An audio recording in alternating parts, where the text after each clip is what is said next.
ಸ್ನೇಹಿತರೆ ನಮಸ್ತೆ, ನಾನು ನಿಮ್ಮ ರಕ್ಷಿತ್ ಮಾತಾಡ್ತಿದ್ದೀನಿ. ನಾನಿವತ್ತು ನನ್ನ ಫ್ರೆಂಡ್ ರವಿಯ ಎಂಗೇಜ್ಮೆಂಟ್ ಇತ್ತು, ಹಾಗಾಗಿ ಇಲ್ಲಿ ಸಾಸಲ ಹತ್ರ ಬಂದಿದ್ದೆ. ದೊಡ್ಡಬಳ್ಳಾಪುರ ಜಿಲ್ಲೆಯಲ್ಲಿ ಕಂಡುಬರುವಂತಹ ಒಂದು ಸಾಸಲು ಗ್ರಾಮಕ್ಕೆ ಬಂದಿದ್ದೆ. ಈ ಗ್ರಾಮದಲ್ಲಿ ಸಾಗಬೇಕಾದ್ರೆ ನನಗೆ ರೋಡ್ ಸೈಡಲ್ಲಿ ಒಂದು ಬೆಟ್ಟದ ಮೇಲೆ ಒಂದು ಕೋಟೆ ಕಾಣಿಸ್ತು ದಾರಿ ಪಕ್ಕದಲ್ಲಿ. ಏನಿದು ಇಷ್ಟು ವಿಭಿನ್ನವಾಗಿದೆ, ಒಂದು ಕೋಟೆ ರೀತಿ ಇದೆ, ಏನಿದು ಕತೆ ಅಂತ ನೋಡೋಣ ಅಂತ ಹೋಗ್ತಾ ಇದ್ದೀನಿ.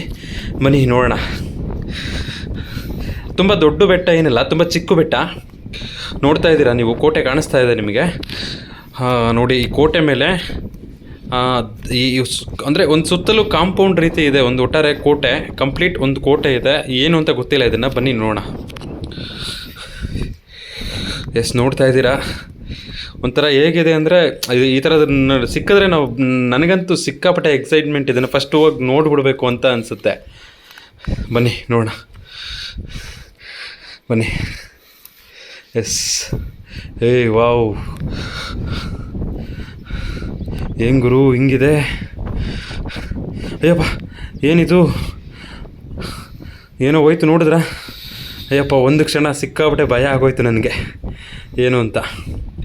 ಸ್ನೇಹಿತರೆ ನೋಡಿ, ಸುತ್ತಲೂ ಒಂದು ಚಿಕ್ಕ ಒಂದು ಗುಡ್ಡದ ರೀತಿ ಇದೆ. ಗುಡ್ಡದ ಮೇಲೆ ಸುತ್ತಲೂ ಕೋಟೆ ಇದೆ. ಕೋಟೆಯ ಮಧ್ಯದಲ್ಲಿ ಒಂದು ದೇವಸ್ಥಾನದ ರೀತಿ ಇದೆ ನೋಡಿ.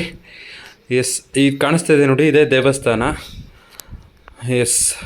ಒಂಥರ ಭಯ ಆಗೋ ರೀತಿ ಇದೆ, ಯಾಕಂದರೆ ಇಲ್ಲಿ ಯಾರೂ ಇಲ್ಲ. ಸುತ್ತಲೂ ಒಂಥರ ಕಾಂಪೌಂಡ್ ಥರ ಇದೆ. ಇಲ್ಲಿ ನೋಡಿದ್ರೆ ಕಂಪ್ಲೀಟ್ ಪ್ಲಾಸ್ಟಿಕ್ಮಯ. ಮೋಸ್ಟ್ಲಿ ಇದು ಅನೈತಿಕ ಚಟುವಟಿಕೆಗಳ ತಾಣ ಆಗಿದೆ. ಇದು ಯಾವ ರಾಜರ ಕಾಲದಲ್ಲಿ ನಿರ್ಮಾಣ ಆಗಿದೆ ಅಂತ ಗೊತ್ತಿಲ್ಲ. ಇಲ್ಲಿ ಯಾವುದೇ ರೀತಿಯಾದ ಮಾಹಿತಿ ಇಲ್ಲ. ನನಗೆ ದೂರದಿಂದ ನೋಡಿದೆ, ಇದನ್ನು ನೋಡಬೇಕು ಈ ಬೆಟ್ಟ ಅಂತೇಳ್ಬಿಟ್ಟು. ಚಿಕ್ಕದಾಗಿತ್ತು ಬೆಟ್ಟ, ಹಾಗಾಗಿ ಈ ಬೆಟ್ಟವನ್ನು ಹತ್ತಿ ಬಂದೆ.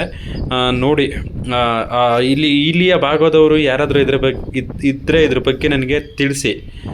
ನೋಡ್ತಾ ಇದ್ದೀರಿ ನೋಡಿ, ಒಂದು ಮುಖ್ಯ ದ್ವಾರ ಇದೆ.